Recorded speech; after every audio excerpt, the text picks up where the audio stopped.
80ರ ಹರೆಯದ ವೃದ್ಧೆಗೆ ಜಪ್ತಿ ನೋಟಿಸ್, ಅಮಾನವೀಯತೆ ಮೆರೆದ ಕೇರಳ ಜಲ ಪ್ರಾಧಿಕಾರ. ಮಂಜೇಶ್ವರದ ವರ್ಕಾಡಿ ಗ್ರಾಮ ಪಂಚಾಯತ್ ವ್ಯಾಪ್ತಿಯ 80ರ ಹರೆಯದ ವಯೋವೃದ್ಧೆ ಶ್ರೀಮತಿ ಯಮುನರಿಗೆ ಕೇರಳ ಜಲ ಪ್ರಾಧಿಕಾರ 17,725 ರು ಬಿಲ್ಲು ಪಾವತಿಸುವಂತೆ ನೋಟಿಸ್ ಕಳುಹಿಸಿ ಅಮಾನವೀಯತೆ ಮೆರೆದ ಘಟನೆ ನಡೆದಿತ್ತು.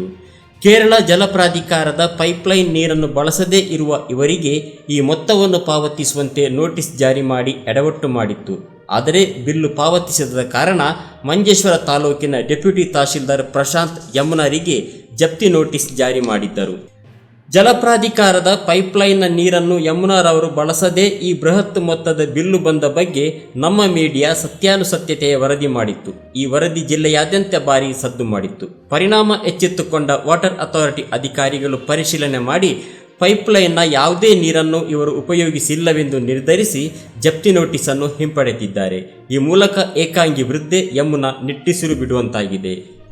ಜಲಪ್ರಾಧಿಕಾರದ ಕುಂಬಳೆ ಉಪವಿಭಾಗದ ವಿವಿಧ ಪಂಚಾಯತಿಗಳಲ್ಲಿ ನೂರಾರು ಕುಟುಂಬಗಳು ನೀರನ್ನು ಬಳಸದೆ ಬಿಲ್ ಪಾವತಿಯ ಭೀತಿ ಎದುರಿಸುತ್ತಿದ್ದು, ಇವರ ಅಳಲನ್ನು ಕೇಳುವವರೇ ಇಲ್ಲದಂತಾಗಿದೆ.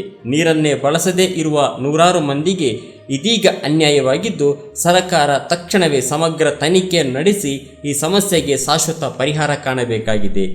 ಜಿಲ್ಲೆಯ ವಿವಿಧ ಪ್ರದೇಶಗಳಲ್ಲಿ ಇಂತಹ ಎಡವಟ್ಟುಗಳು ಜಲಪ್ರಾಧಿಕಾರದ ಅಧಿಕಾರಿಗಳು ಮಾಡುತ್ತಿದ್ದು, ಈ ಬಗ್ಗೆ ಸಾರ್ವಜನಿಕರು ಹಾಗೂ ಫಲಾನುಭವಿಗಳು ಜಾಗೃತರಾಗಿರುವಂತೆ ಮಂಜೇಶ್ವರ ಗ್ರಾಹಕರ ವೇದಿಕೆ ಸಾರ್ವಜನಿಕರಲ್ಲಿ ವಿನಂತಿಸಿದೆ.